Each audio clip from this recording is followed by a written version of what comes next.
আসসালামু আলাইকুম, welcome back to my channel. আমার আজকের রেসিপি পিটা ব্রেড তৈরি করে দেখানো।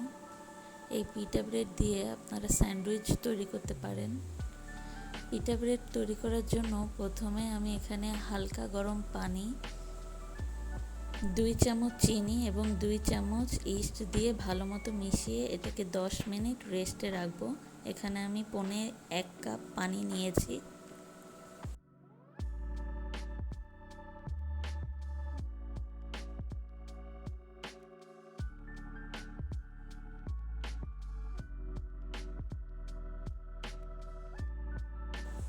অন্যদিকে একটি পাত্রে 2.5 কাপ ময়দা এবং সামান্য লবণ দিয়ে ভালো মতো মিশিয়ে আমি এর মধ্যে ইস্টের সেই মিশ্রণটা দিয়ে দিব। অল্প অল্প করে দিব এবং একটি সুন্দর ডো তৈরি করব। ডোটা খুব বেশি নরম বা খুব বেশি শক্ত হবে না, মিডিয়াম টাইট একটা ডো হবে।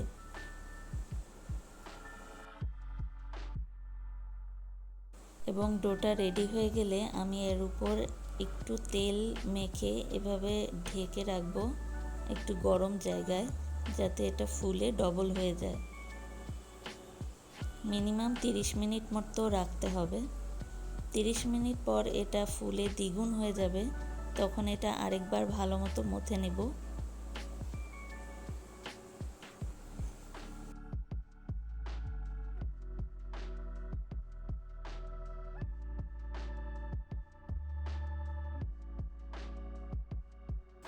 ভালো মতো মথে নিয়ে এটা রুটি বেলার মতো বেলে নিতে হবে।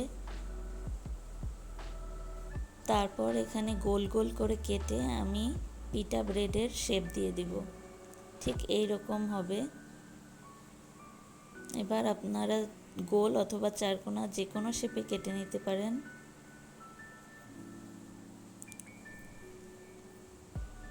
এবার ব্রেডগুলো তৈরি করার জন্য প্যানটাকে হালকা গরম করে নেব। হালকা গরম করার পর আমি একে একে এখানে ব্রেডগুলো দিয়ে দিচ্ছি, দিয়ে এটাকে ঢেকে রাখবো যতক্ষণ না এক পাশ পুরোপুরি হয়ে যায়। এক পাশ পুরোপুরি হয়ে গেলে আমি এটাকে উল্টিয়ে দেব।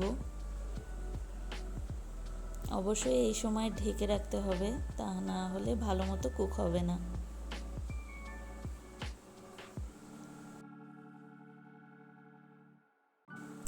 এই পর্যায়ে চুলার আঁচ লো টু মিডিয়ামে রাখতে হবে, বেশি হাই করা যাবে না, তা না হলে ব্রেডগুলো পুড়ে যাবে। এরই সাথে রেডি হয়ে গেল নরম নরম এই পিটা ব্রেডগুলো।